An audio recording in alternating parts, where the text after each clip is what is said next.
When you look at e-rupee, obviously e-rupee use cases are going to expand and build further. When and how those use cases will evolve, and are we looking at a billion transactions soon from a e-rupee point of view?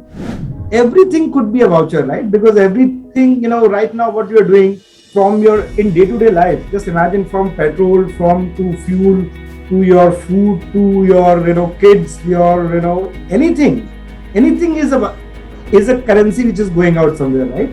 So those small prepaid vouchers can be created, and it is just one-time uses.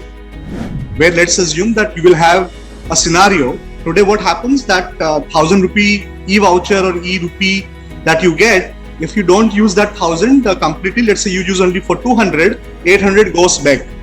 You may have first generation of startups creating such a solution that automatically that remaining 800 rupee will come back to you as again a new e-voucher. That is the experience that we are talking about, to manage certain things, to make it much more easier for you to approach this problem, right? COD part is a very, very interesting part on the e-rupee value chain. So मतलब जो वाहिद अली वाहिद ने कहा था कि भाई तू भी है राणा का वंशज, फेंक जहां तक भाला जाए, तो आप भाला फेंकने को तैयार हो COD साइड पर? और how? Absolutely. It's a very, very good example of a central bank digital currency being beautifully integrated into the existing payment rails of the country.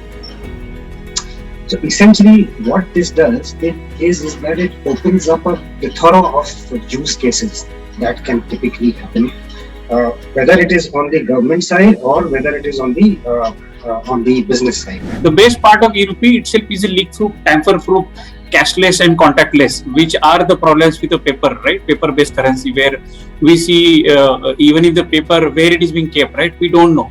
With e-rupee, we know, we can really track every currency of e-rupee, where it is lying, how it is being utilized, and these kind of audit trails will be available to the government.